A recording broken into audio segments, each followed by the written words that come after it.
If we want to transform the country, and I believe we do as Kenyans, we cannot tolerate, entertain, and coddle characters like Matiang'i, who have not been punished, even though there were several court orders that found not just that he subverted the constitution.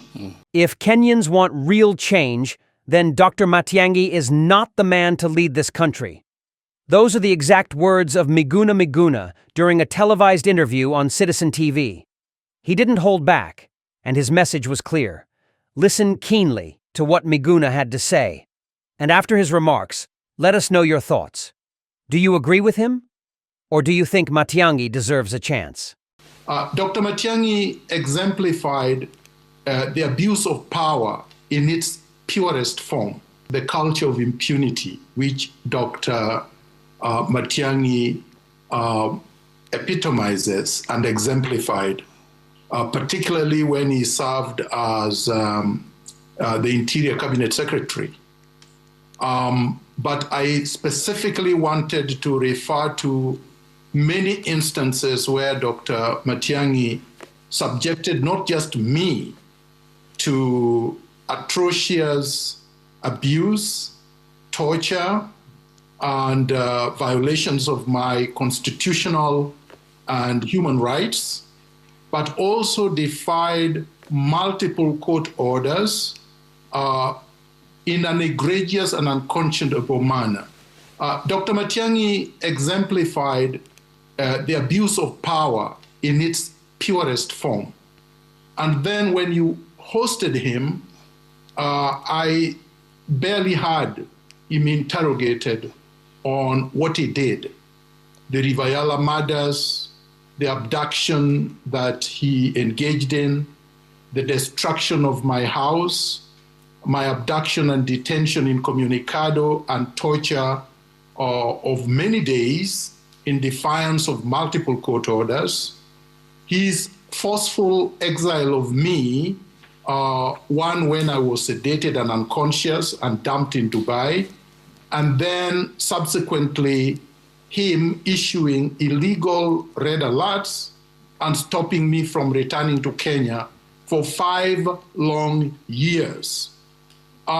If we want to transform the country, and I believe we do as Kenyans, we cannot tolerate, entertain, and coddle characters like Matiang'i, who have not been punished, even though there were several court orders that found not just that he subverted the constitution, but that he was unfit to hold public office. Okay. He has not honored any of those court orders. He has not paid the damages that he was awarded to pay, including the conviction by Justice Odunga on March 28, 2018, which he has not purged, the contempt conviction that he has not purged. It was Uhuru Kenyatta and Dr. Matiang'i who invaded my house and destroyed it on the 2nd of February 2018. I don't want you to run around and to avoid that fact. I could not have supported the destruction of my house.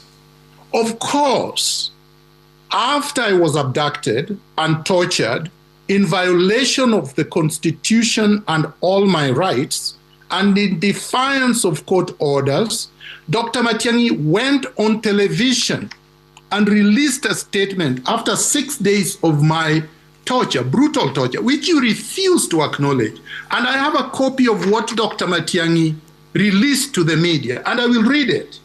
I, Fred Matiang'i, PhD, EGH, Cabinet Secretary, Ministry of Interior and Coordination of National Government, responsible for immigration matters, blah, blah, blah, hereby declare that Miguna, who is not a citizen of Kenya and whose presence in Kenya is contrary to national interest, be removed from Kenya to his country of origin, Canada, and further direct that the said Miguna remain in prison custody while arrangements for removal are being undertaken. He signed this on the 6th of February 2018, after